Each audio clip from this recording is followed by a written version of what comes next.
Today we meet Ardis Flynt, a man who borrows, steals, and buys the illusion of magical gifts. He calls himself Augmented, while those around him point at the Falsrott. His story begins in a house of domestic vows and ends somewhere colder, where love becomes collateral and sight becomes a key.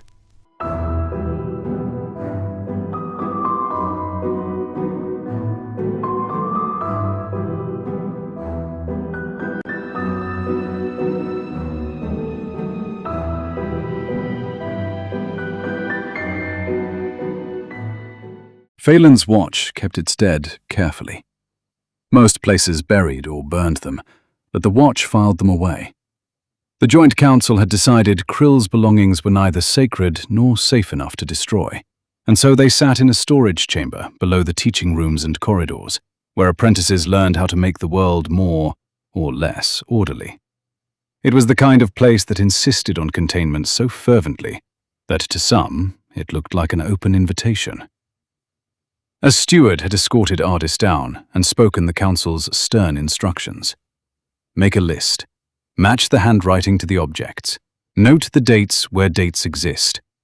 Do not open anything sealed inside glass. Do not touch anything damp without gloves. The steward had ended with the same line the council always ended with, the one that absolved them of imagination. Krill is dead, and this is debris. Ardis had nodded, pen poised, grateful to be trusted with debris. He watched the steward leave and heard the locks turn from the outside. Then he had sat alone with a dead man's work and realized how simple it was to make a life out of being underestimated. As a Hydran, Krill should have written of water as a relationship or gift, an element with temperament. But he wrote like someone who expected the world to obey if it were commanded vehemently enough. He wrote of hydromancy as a system, not a calling. Ardis read. He made the list as asked, with neat columns and tidy references. Then he found a folded page at the back of a bundle, on rougher paper, with the ink bled to the edges. Along one side ran a tide mark, and when Ardis held it to the chamber light, he saw a shimmer within it. It revealed a basic sketch of a tin on the page, which matched one of the objects in front of him. Well, it was not made of glass, so he opened it and unwrapped the cloth inside. A large black disc looked up at him. It was the Eye of Gesh, although he did not yet know it. He should have just left it there, added a note in his ledger, and let the council lock it all away again. But, being Ardis, he folded the page into his own coat, put the tin in his pocket, and walked out of the chamber at the day's end, telling himself that the theft was only another form of filing. At home, Leora lay curled on the bed with her hair spread across the pillow. Favour, her sister, had fallen asleep in the chair by the hearth. Ardis waited until the candle had burned low, and then unfolded Krill's page, and read it again and again, until it made some kind of sense to him. Favour had stirred and silently moved to stand behind him, saying nothing for a while, and letting silence do what accusation could not. "That isn't verdigris," she said. "No," Ardis replied. "It's Hydran," she said, "and it was sealed for a reason." "It was sealed because the council has no imagination." Favour looked closer, eyes moving over the page. "What are you doing, Ardis?" He wanted to tell her he was building a way out, that he was tired of being told to wait his whole life for a twig to decide whether it liked him. He wanted to tell her he would not spend another 10 seasons standing politely at the edge of other people's power. "I'm making something usable, Favour," he said. "Leora is not a tool you can shore up with cleverness, Ardis." "I know," Ardis replied. He never thought of Leora as a tool, but he did believe he could keep her separate from what he was doing. Leora stirred in the bed, looked at Ardis at the table, and then at her sister standing over him. "What have you found?" she asked, yawning. Ardis felt the deep love he had for her. Fire fascinated her these days, not in the wild, hungry way of fools, just the way a person studied something that could change them. Favour helped her with what she could, but Leora's true instruction was elsewhere, and not yet fully decided. "Nothing you need to worry about," he said. "That's what men always say when they've already decided," she replied. Ardis let the exchange sit and returned to Krill's page. He worked, in the days that followed, with uncharacteristic patience, collecting water from different sources and measuring how it behaved in different containers. He wrote down small results, attempting to build toward the augmentation he believed he had been looking at. He did not have a natural gift for anything, let alone the Hydran path, but that was the whole point. He had method. When he finally made the liquid by leaving the eye in rainwater, it sat in a small phial, a black and vaguely oily liquid. He held it up and watched the distinctive swirl within it, and felt his stomach turn in fear of it actually working. Leora watched him from across the room, arms folded, and Favour stood by the hearth. "I don't recommend it, Ardis," Favour said. Ardis uncorked the phial anyway and drank. It nearly came back up, but he held it, despite the nausea, then staggered, gripping the table. A piercing cold rose in his right eye and intensified as the light dimmed and his sight faded. It made him want to tear his own face off to stop it. Leora moved toward him. "Ardis!" she cried. Ardis held up his hand, palm turned toward her. "There," he said as the cold receded, and he rubbed at the left side of his face, blinking twice. But there was no return. The room had lost its left side. So Ardis turned his head slowly, mapping what his right eye could cover. He walked to the doorframe and touched it, then the wall, then the table again, confirming his balance. Nothing else had been stolen, only that one portion of his sight. Leora felt angry, hurt, and frightened all at once. "You did this without any discussion with me," she said. "I did it because if I waited to be allowed, I would never do it, Leora," Ardis replied. Favour took the phial from the table and corked it. "You've meddled with Krill's experiments," she spat. "He never told anyone why his eyeball went black, and now your sight is lost. The experiment failed, just as his did." "I'll judge that tomorrow night," he said.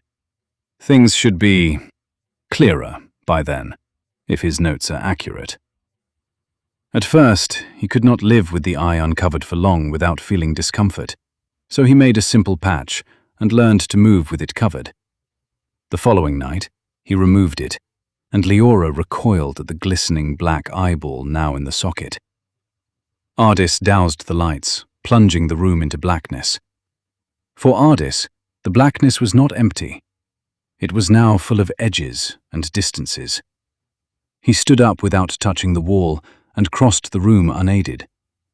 The left eye saw nothing but shapes, but the right guided him anyway, reading the space with ease.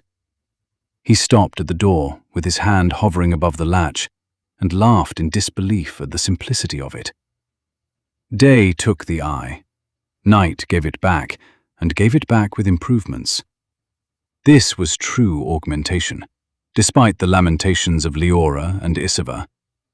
And yet, Ardis being Ardis, the eye alone was not enough.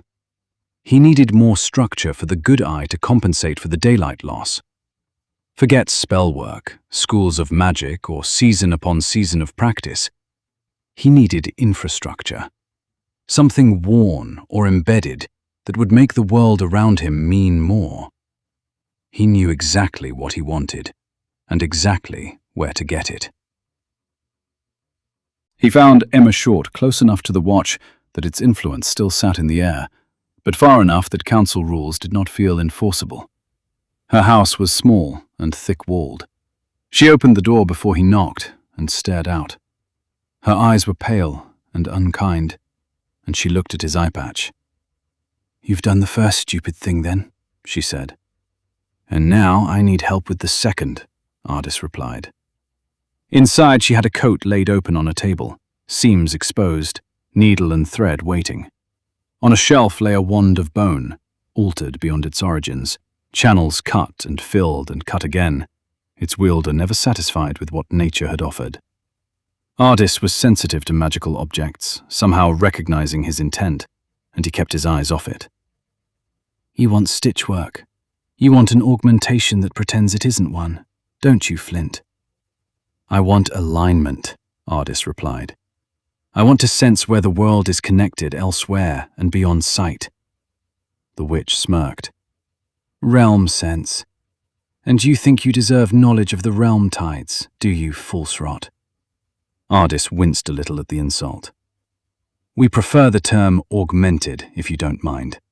And I rather think the world will never care what I deserve, only what I can do. Emma reached for her wand and turned it in her palm. What are you giving me? She asked. An orb from Phelan's tower, he said.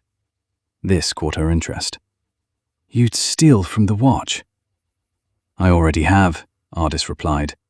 I'm simply making the theft worthwhile. The witch laughed. Show me, she said. Then I'll stitch. I'll lay a lattice into your seams that will make the world press against you in readable ways. But understand this, Falsrott. When you wear a net like that, you don't only feel the world feels you also. He did not correct her use of the insult again. There was no benefit. Ardis had walked into Phelan's tower on a day when senior figures were occupied, moved like a man who belonged, took what looked interesting, and walked out again with the same confidence he had used on the way in. He produced the orb, but she did not praise him further beyond a raised eyebrow. He laid his own coat on her table. It was plain black cloth and unremarkable. Emma ran her fingers along the seams, listening through the fabric. You've started marking it yourself, she said. Attempts, Ardis replied. Clumsy ones, she said, and pressed the tip of her wand to the seam. Sepulchre should fix this. There was no glow or theatrical fire, just a fizz at the various points of contact. Once satisfied, she began to stitch, her needle moving with a speed that did not quite match her years. The thread looked ordinary until the wand touched it again, and then it held an emerald glow which settled into each stitch.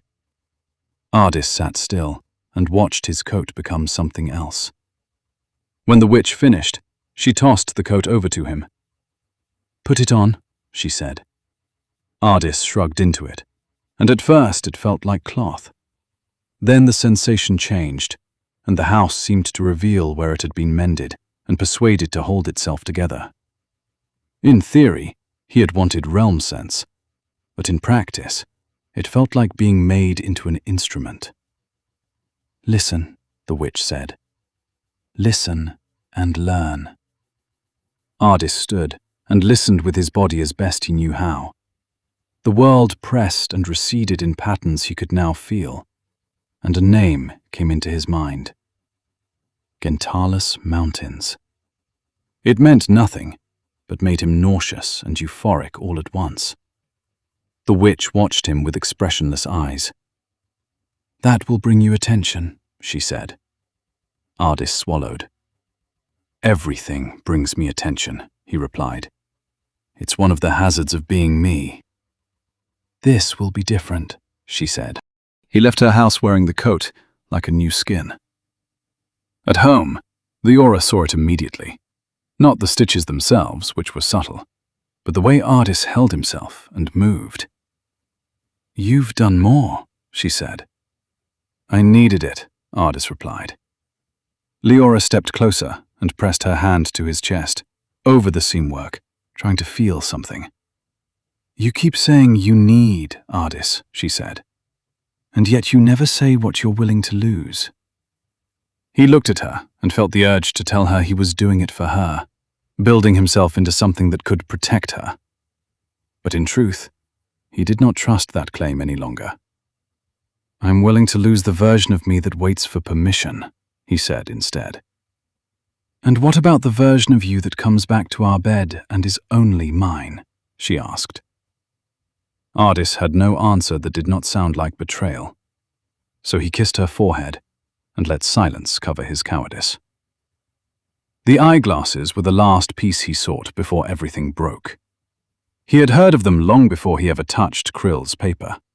A legendary piece among the Augmented, spoken of with a mixture of envy and disgust. They were said to have been commissioned by a legendary Falsrott, now elderly, and designed to see differently and further. The glasses were not meant for anyone else. That they existed at all implied a kind of arrogance Ardis understood too well.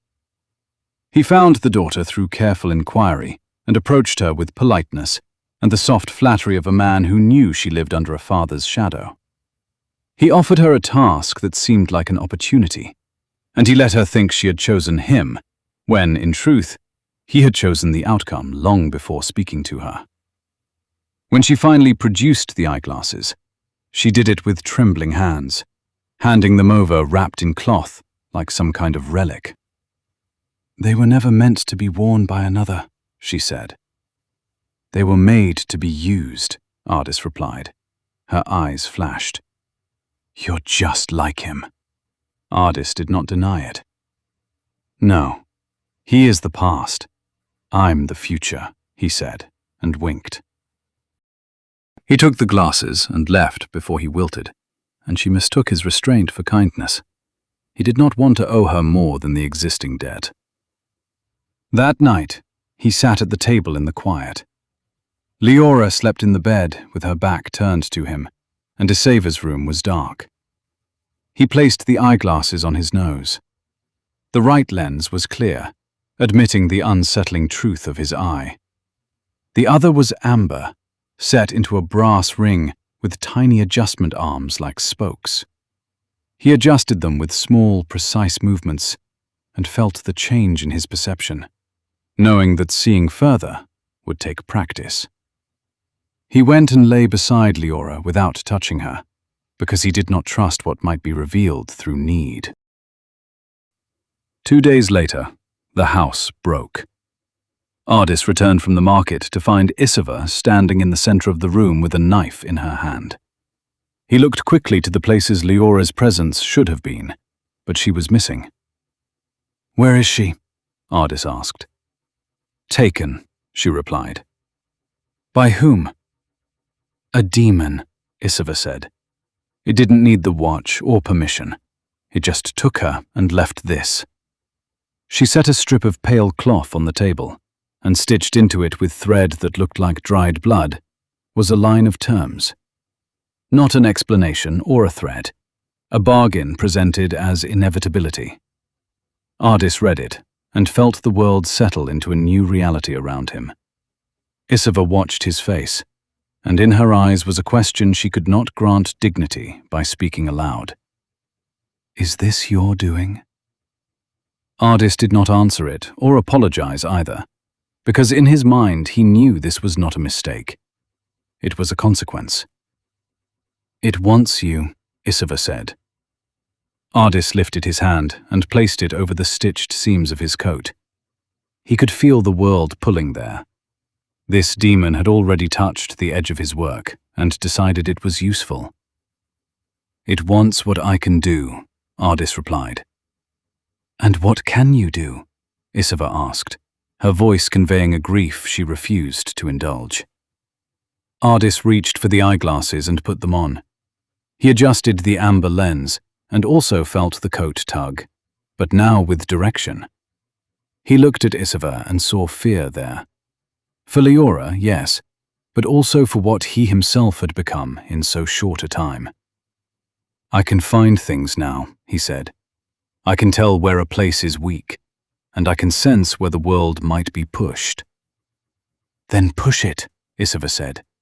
Break it, burn it, do something, anything, but get her back, Ardis. Ardis shook his head. Some things turn fire into hunger, he said, and he read the terms again. Access offered under supervision. work demanded in return. Leora held as collateral. She did not matter to the demon as a person. She mattered to Ardis as the one tether he would not cut. And a name. Dragal. The demon understood him so clearly. He stepped toward the door, but Isava's voice stopped him. "If it tells you to betray her," she said, "what then?" Ardis stood very still. He saw Leora's face in his mind, and the way she had looked at him when she realized he would not stop. "If it tells me that," he said, "then I will find another way to lie." Isava stared at him, then nodded, acknowledging the desperate truth of it.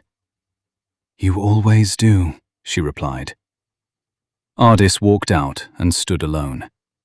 Stitched, lensed, and altered, he felt the cruel simplicity of his new direction. He must accept Dragal's terms and do whatever kept Leora reachable.